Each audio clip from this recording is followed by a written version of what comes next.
Hello, everyone, and welcome back to TowerGate. It is TowerGate day number 1115, 1115, Monday, April 27th, 2020. Thank you so much for tuning in. Okay, so let's go ahead and cover some of the news of the day. Not a whole lot going on today, but certainly I think you'll enjoy today's video. And then we'll get right on to the dumbass of the week, and we'll talk about that. So, first of all, I guess most of you probably saw the interview on Sunday morning on Maria Bartiromo with Devin Nunes. And I thought what was interesting about this week's interview with Nunes is he told Maria Bartiromo that they really want to interview Sergey Millian, who, of course, has been described as source D and E in the dossier. It's a claim that he has rejected outright. As you know, Millian had some sort of a relationship with Christopher Steele. I'm not sure how that relationship developed. Again, this is probably some of the questions that Nunes wants to ask Millian. He did a couple of interviews, one that a lot of people focused on, the Brian Ross interview that was done. That interview, it's an interesting interview. Let's put it this way. He did an interview, the most recent one was in June of 2017 with a small media outlet. I can't remember the name of them. A small media outlet. But prior to that, he did the Brian Ross interview. And I can't remember when that one was on ABC. But the one that he did with the small, media network that I can't remember the name of, that I left a link for a couple of videos ago. He talks about being a Republican, a supporter of Trump. Talks about the fact that the dossier is total BS. That he was not a source, to his knowledge, of the dossier. They didn't talk much about Christopher Steele or how they met or anything else. He does acknowledge that he had spoken to Christopher Steele. But it's a little bit different than the interview he does with Brian Ross. The interview with Brian Ross, I don't know how to explain it, but you might want to watch it for yourself.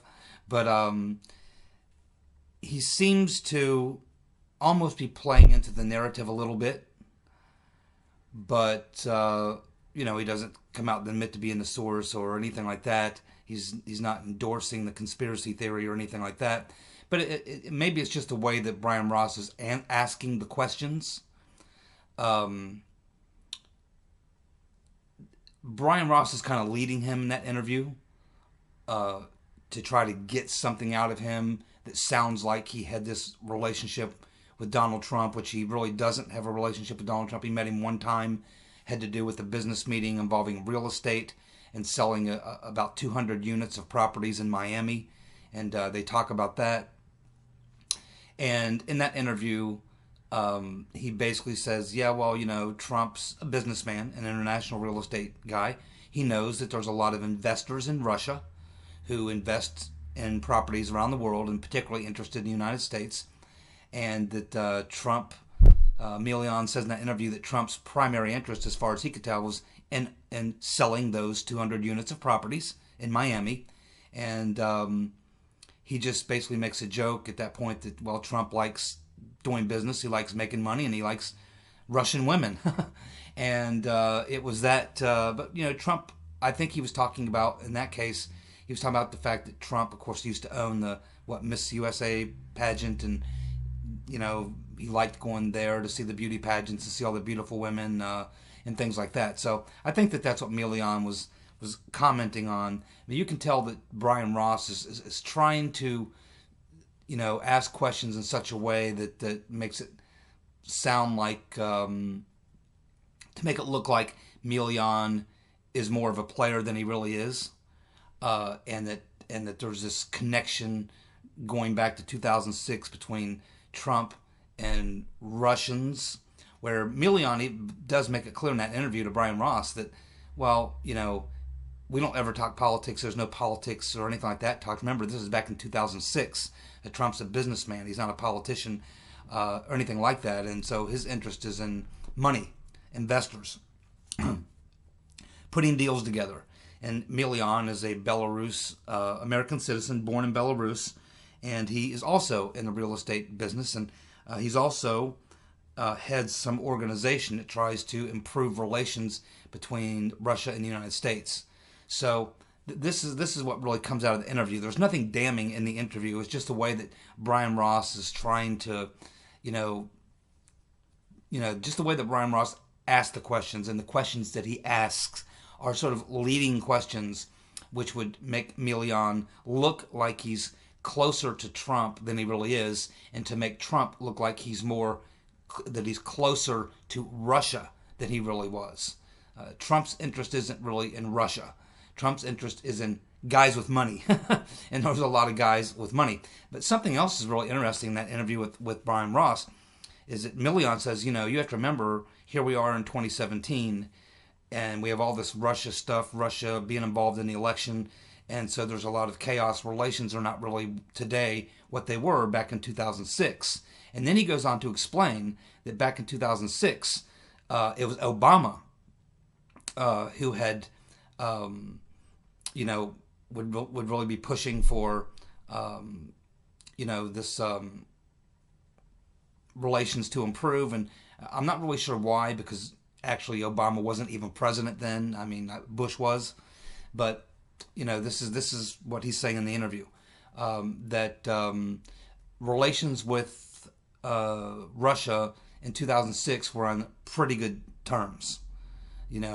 So, there was an opportunity at that time that the U.S. and Russia were trying to improve the relations, and there were efforts made by the U.S. government to try to, attract more investment into the country, and Russian money was as good as anyone else's. And that's kind of the point that he's making. But there's no question that Millian is an interesting character. He crossed paths again with Papadopoulos, and there's some questions as to why and what his motivations were. And of course, Papadopoulos, his feelings on Millian is that Millian was just another one of a half a dozen or so characters that, crossed paths with him. And Papadopoulos feels that Millian was just another one of those, spies, what I want to call them, that were thrown into his path. And of course, Papadopoulos says that Millian offered him some sort of a opportunity that would pay him $30,000 a month, but it was contingent on Papadopoulos having a position in the Trump administration. So that's a little fishy. So there are a lot of questions about Millian. Obviously, we know now that he was Steele's primary subsource and the only person who Steele actually did physically meet with. But then when the FBI interviewed Millian 3 times between January and May of 2017, in those 3 meetings, obviously he told the FBI that the information that Steele put in the dossier attributed to him is bullshit. He said about half of it is completely out of thin air. He never had any of those conversations with Steele. The other half of it is things that Millian mentioned to Steele but were extremely embellished. Millian says he told Steele that he doesn't really have any sources. They were just conversations that came up with friends when they were having a few drinks. And he pretty much debunks just about all of what Steele says about him. Of course, Christopher Steele also dropped Millian's name to Kathleen Kvalik, along with Trubnikov. And so, yeah, I mean, the story is that Millian, after the election, sort of disappeared, and no one has seen him since. But as you can clearly see, he's doing an interview. It's on YouTube.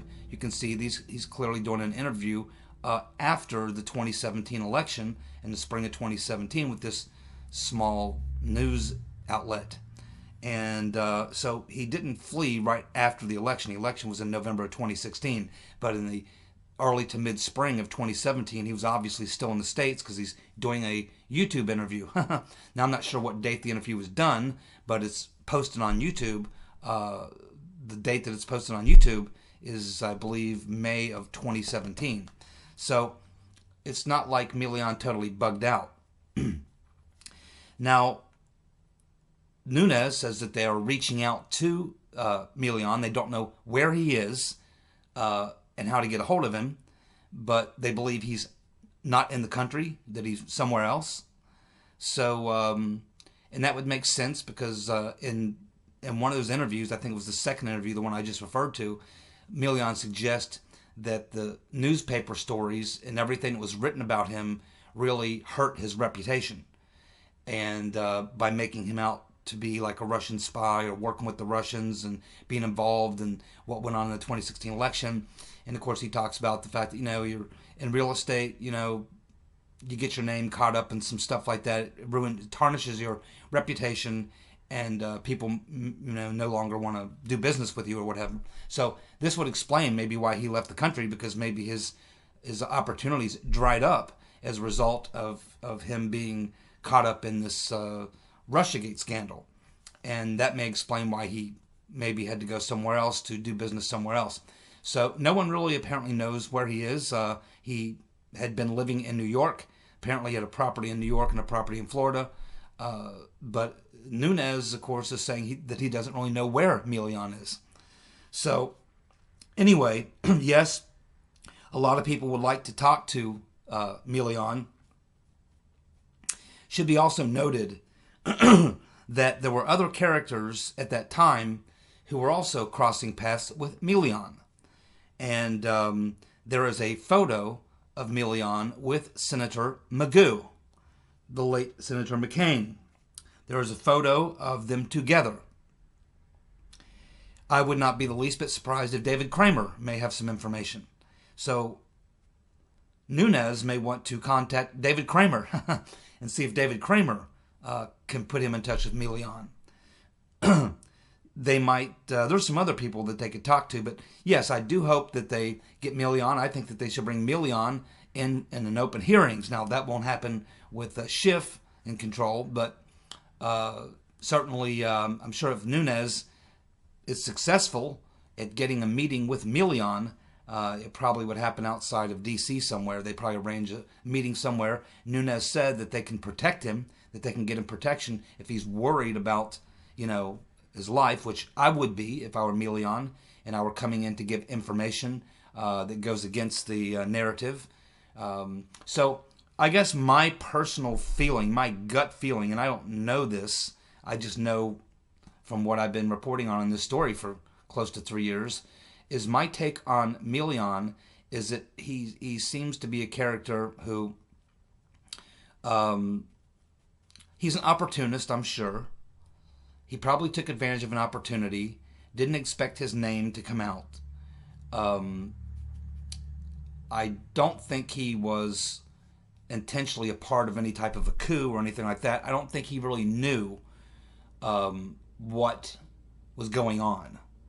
And I think he took advantage of an opportunity, but I don't think he understood how it all fit into everything else that was going on. I think he discovered that later. So you could say that he was a bit of a dupe, maybe got used.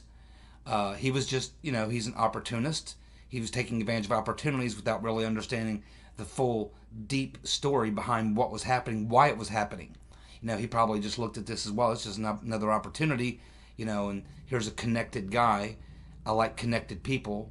He likes to connect with connected people, And I think that that's probably going to be the case with Millian. So I do hope that Nunes is successful at getting the message out, and hopefully Millian will contact Nunes. I imagine he could answer questions in writing. I don't know why they have to have a personal meeting with him, but I'm sure that if they're making that offer and they can protect him, my guess is he would talk to him. In other words, I don't think Millian is like Missed. I don't think he's out there hiding, and I don't think there's an intel agency necessarily hiding him. I think he just kind of bugged out maybe. But we'll continue to follow that. I'm kind of surprised that Nunes said that, but maybe he's trying to get the message out. He wants Millian to know, hey, we're interested in talking to you. And now that everything is coming out with this investigation, it's probably safe for him to now come out and talk. So we'll keep following this. I'm sure if Nunes gets a chance to talk to Millian, he'll certainly let us know that. But I thought that was the most interesting thing that they discussed. And we'll just have to wait and see what happens. Okay, so this other story that's still out there, Kim Jong-un, it's now been 15 days. And you almost have to think now, after 15 days, something's obviously not right. Whether or not he's dead or brain dead, I'm not really sure. But, the way things work in North Korea, I'm sure this rumor has gotten around, and the people in North Korea, having not seen him for around 2 weeks, are probably getting suspicious. And I don't know how much longer you could go, if he is dead or brain dead. I don't know how much longer the North Korean government can continue on just not saying anything. I mean, at some point, they're going to have to do something. Either Kim Jong-un needs to come out, and I think he would have by now. I think if he could have by now, he would have come out and put the rumors to rest. Because I'm sure he would not want those rumors spreading throughout North Korea that he's dead. Especially because in North Korea, they kind of make the Kims look like demigods, like they're, not ordinary, human beings. They're, another cut or whatever. So, it's probably a difficult situation. That's probably why nothing's really happening on that front, is because the North Korean government and the Chinese are probably trying to figure out exactly how to go about letting people know that he's out of commission, either dead or brain dead. Maybe if he's just brain dead, they're trying to wait it out and see if he snaps back and comes back and recovers. But at some point here in the very near future, like within the next week, I think that they're going to have to come out and make an official statement one way or another, that he's either dead or he's in a coma or something. Now that's probably going to make his sister, who's his younger sister, she'll probably end up being the one who takes over. There is another brother who's older, but he was passed over by the old man for Kim Jong-un. So obviously there's something wrong with the older brother. As far as I know, he doesn't have any official position in the government. And as far as Kim Jong-un's sister is concerned, it's my understanding, just from what I've read over the past week or so, that you shouldn't expect any major change from Kim Jong-un to his sister, that she is pretty much in lockstep with him, the way he thinks and does things. Of course, they're pretty close. She's just a couple years younger than him. Kim Jong-un's like 36, and she's like 33, I think. They both were pretty much raised and educated throughout, up until, I guess, college age, in Switzerland.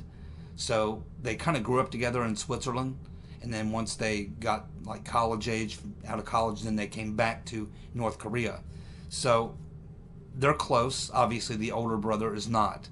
So something's going to have to give here in the next week, I would think. I don't know how much longer they can go on with this kind of a big gap, a big void. Somebody's going to have to come clean and tell us what's going on. So I guess we'll find out. But I didn't know that his health was as bad as it was.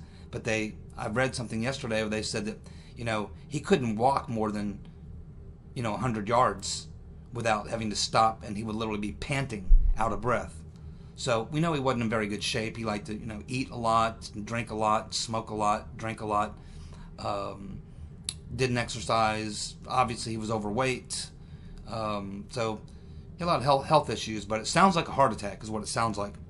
And it sounds like it was a botched surgery is what it sounds like, that left him in a coma. So I think it's probably the state he's in now. I think if he actually died by now, they would have had to have come out. But it's going to be hard for them to come out and explain how someone who's supposed to be superhuman dies. They're going to have to come up with some sort of a fake story. And whether or not the North Korean people will believe it or not, it's hard to say exactly how they handle that. It's a dicey situation. But I imagine our government knows a lot more about it than they're saying right now. Pompeo was asked about it, and he just basically has no comment. So that tells me that they know something that they can't talk about. He didn't say, I don't know. He said, well, I can't comment on that. So I guess we'll be finding out in the next couple of days what the situation is with Kim Jong-un, but my guess is at this point, after 15 days, it's probably not good. As I've been saying for a very long time, Biden is not going to make it. The Tara Reade situation now is just not going away. You now have the Bernie Bros, the Green Party people, some Democrats, even Democrats who are kind of establishment Democrats, some even who supported Hillary in 2016. And these are players, not just Democratic voters. These are actual Democratic operatives now saying Biden's not going to make it. And the point that they're making is valid. It's what I said yesterday. I mean, the media can try to protect him. Democrats in Washington can try to protect him. But ultimately, the general election campaign is going to begin, and the Trump campaign is going to hit him every single day on this issue. It is not going away. Biden is going to have to deal with it. And now that we have this video, with the Larry King video, I think at this point, the Biden campaign is going to have to address this week and see what the fallout is going to be. But as I've said, and as I've been saying for a very long time, Biden is not going to make it. Now, over the past couple days, we've been talking about the fact that John Durham has beefed up his investigative team. So it raises some questions, and I think the first most obvious question is, why is Durham expanding or beefing up his investigative team? Would it be because the investigation is heating up, or is it because the investigation is winding down? Well, I would think it's heating up. When the Mueller investigation was winding down, they started letting go of those guys on the Mueller team, and they started going back to the other jobs. Durham is adding people at a critical time. So my guess is that the Durham investigation is actually heating up. And of course we know he relocated from Connecticut down to D.C. Clearly, things are heating up in the Durham investigation. And at this point, he's been at it for almost a year. It will be a year in May. And so if by now, he'd know if there was something there. And if there wasn't, he wouldn't be beefing up the team. He's beefing up the team because there's definitely something going on here. Now, I think it's also interesting that we got the announcement day before yesterday that he had appointed another top prosecutor in Connecticut. So now he has a top prosecutor in Connecticut. He has himself, obviously, from Connecticut, but he has another prosecutor from his Connecticut office. He has a prosecutor from his New York office, and then, of course, he's got a couple in D.C. We also know that he has both people working on this who are at his Connecticut office and in D.C. And so why would that be? Well, I think it's probably because he wants his people in Connecticut to watch and double check and make sure the folks down in D.C. are honest or stay honest, because he's this far into this investigation. He knows there's a lot of corrupt people within the Washington and New York field offices, and so he probably wants his people in Connecticut to be like a check on those people in New York and Washington, so they don't try to pull a fast one and interfere with his investigation or try to harm his investigation. So I think he doesn't trust some of these people, so he's got his people in Connecticut checking on the people he's got working for him in New York and Washington. And probably the most interesting question, I guess, is why bring in specifically the prosecutor who specializes in organized crime, racketeering, and things and such? Well, I mean, I think that that's a pretty easy question to answer. When you're talking about racketeering and being an expert in busting those types of cases, you're talking about someone who understands how to follow money, the movement of money. That is what an expert prosecutor pursuing racketeering and RICO charges, that's what they're really good at, tracking the movement of money. So look at all the money that changed hands during the Russiagate scandal. You had, of course, the Clinton campaign paying Fusion GPS, paying a law firm to pay Fusion GPS, law firms then paying Christopher Steele. At the same time, we got the FBI making 13 payments to Christopher Steele. At the same time, we've got this George Soros-funded group through Daniel Jones paying Christopher Steele and Confusion GPS. At the same time, we have Halper getting paid almost $1 million from the Office of Net Assessment. At the same time, we can assume that possibly Mifsud was being paid. We can assume that Downer may have been paid. Who else was being paid? How about Mr. Greenberg? And what about that little money issue with Papadopoulos where they dropped the 10 grand on him in Israel? What about that money? Papadopoulos has got that money. Well, I assume Durham's got it by now. And of course, that money is the original money given to Papadopoulos, so they'll be able to track the movement of that money because of the serial numbers on the money. They can track the money movement. So my guess is that this prosecutor is being brought in because he's an expert at following money. And there's a lot of money that was moved around during 2016 in relation to the Russiagate scam. So my guess is he's been brought in to follow the money. Follow the money. One last thing I would say to Attorney General Barr, if you happen to be watching this video, obviously with the revelations that have come out in the past couple of days over the corrupt activities that led to the unfair and illegal prosecution of Michael Flynn, you don't need to try to work too hard to find out if there were bad intentions, Mr. Barr. Let me direct you to an email from a witness testimony, or actually it was witness testimony, and there's an email that backs it up, where McCabe is in a meeting with some FBI and DOJ people as they're plotting, and McCabe says openly, with quite a few people around in this meeting from the DOJ and the FBI, he says, first we F Flynn, and he used the word, first we F Flynn, then we F Trump.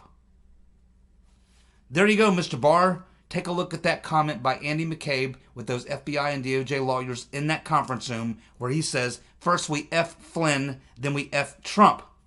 There's your intent right there, Mr. Barr. Time to take care of business.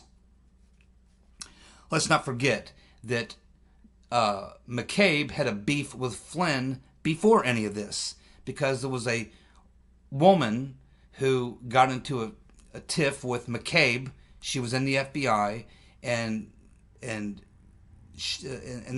I don't have time to go into it, but anyway, McCabe did things that would harm her ability to rise in her career there at the Department of Justice. And Michael Flynn came in and stood up for her, vouched for her. So ever since that time when Flynn vouched for this woman who McCabe was out to get at the Department of Justice, he probably headed in for Flynn. That's why he wanted to F Flynn and then F Trump. Check it out, Mr. Barr. It's in the transcripts released by the House Intelligence Committee. Devin Nunes would be more than happy to turn that over to you if you haven't seen it. Okay, we got to go fast. Dumbass of the week. We have Jonathan Cassidy. He went with the mainstream media, Madam Botox, and those who went after Flynn. Ed Lauder. He's going to go with the press, saying that Trump is recommending people should drink bleach. Fake news. Susan Lowell, the Covington lawyers. Hidden One will go with Eric Holder and Covington. Net will go with the mainstream media, Covington, and Madam Botox. Freddie Schaffer is going to go with Pelosi Galore, Christopher No Shit, Sherlock Ray, and the mainstream media. Pika Papa Sigma. I know I'm botching your name, sir. I'm very sorry. Or ma'am.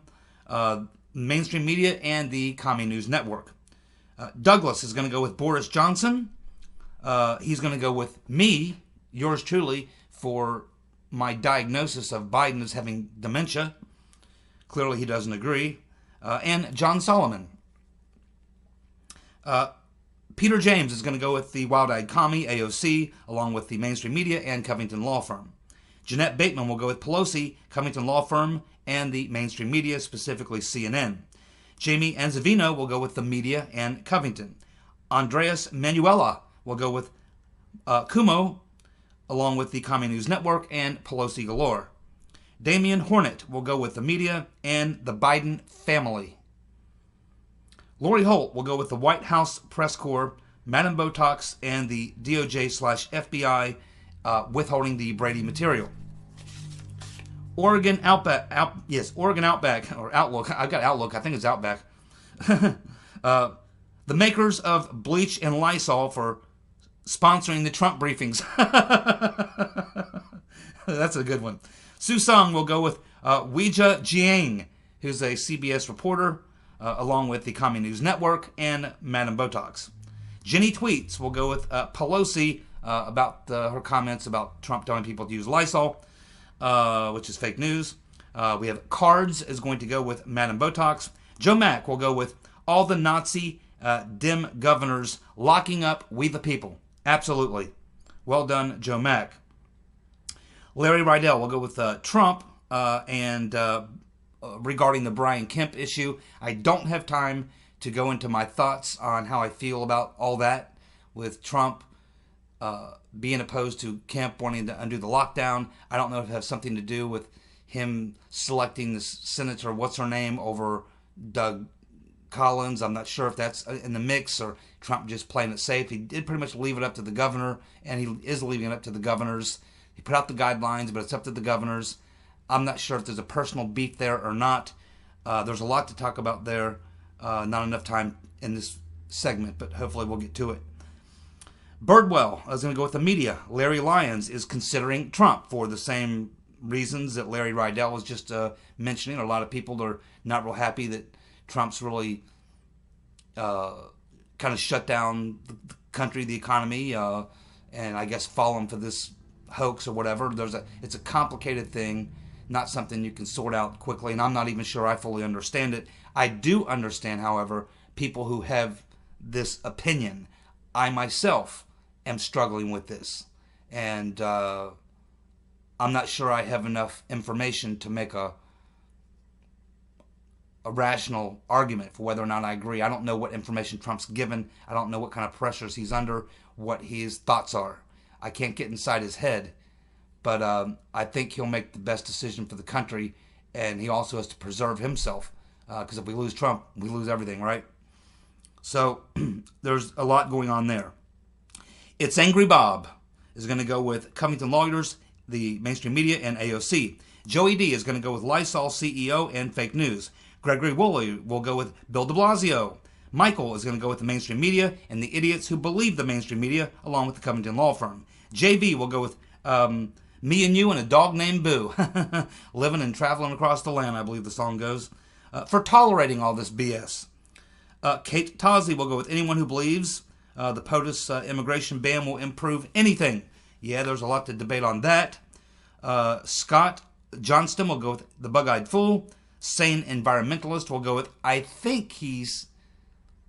Environmentalist, I think, is meaning to go with Fauci, but I may be wrong on that. There's another name there that I don't recognize. Also wants to go with Ocasio-Cortez.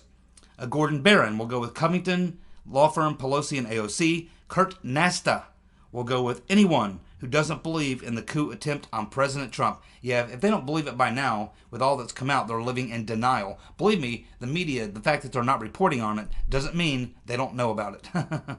They're just trying to figure out how they're going to deal with it. Stage Door Johnny will go with AOC, Governor Whitmer, and Dr. Fauci. Impeach my ass will go with the CEO of YouTube. Absolutely. Absolutely. I haven't even had time to comment on that, but it certainly deserves comment. Ricky Ricardo will go with the, you fill in the expletive, media. Exactly right. Bonnie Doon Homestead. Too many demon craps to name just one. That's true. So many. Okay, so it looks like we have an overwhelming victory by a almost 3-1 margin with the mainstream corporate left-wing fake news hack media being our dumbasses of the week. The corporate media, lying media, number 1, dumbasses of the week. Number 2, Pelosi galore. Coming in third, close third by the way, very close third, Covington Law Firm. There you go, the mainstream media, Pelosi galore, and the Covington Law Firm. Thank you so much for tuning in. I will be back tomorrow with more TowerGate. See you guys. Stay healthy. Bye.